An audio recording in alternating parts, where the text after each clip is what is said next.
Why does the left hate Israel? On the surface, it doesn't make sense.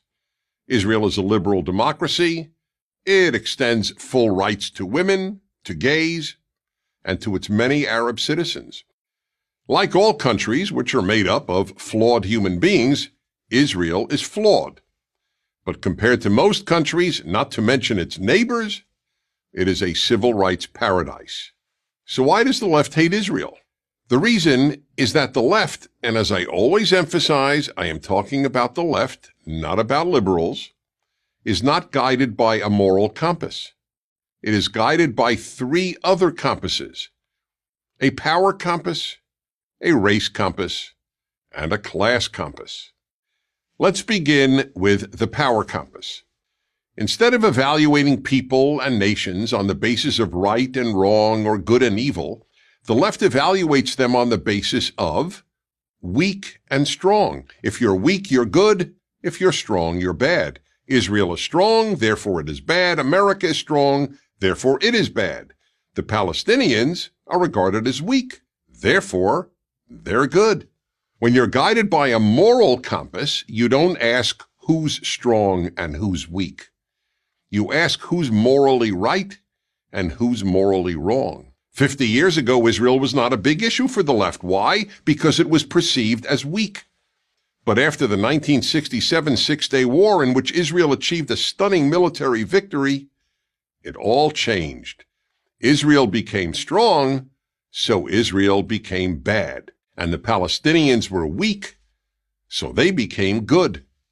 So no matter how much terror Palestinians engaged in, hijacking airplanes, murdering 11 Israeli athletes and coaches at the 1972 Munich Olympics, blowing up Israelis in pizza parlors and at weddings, the left's position never changed.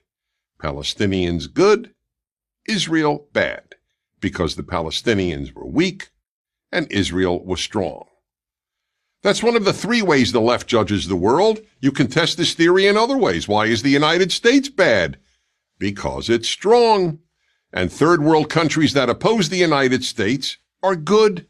Cuba, for example, has been adored by the left for decades. Never mind that Cuba's Communist Party has ruined Cuba, that Cubans have no civil rights, and Cuba is one of the poorest countries in the world. Since Cuba is weak, to the left, Cuba is good. The same was true with North Vietnam in the 1960s. It was considered weak, so it was good. The U.S. was strong, so it was bad. It didn't matter that America was trying to preserve the freedom of the South Vietnamese exactly as it had preserved the freedom of the South Koreans.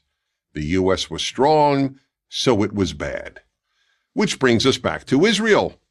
The stronger Israel gets, as it effectively defends itself, as its economy grows, and as its diplomatic position improves, the more the left hates it. The second of the left's compasses, the race compass, is another reason the left hates Israel. Just as it substitutes weak and strong for good and evil, the left substitutes non-white and white for good and evil.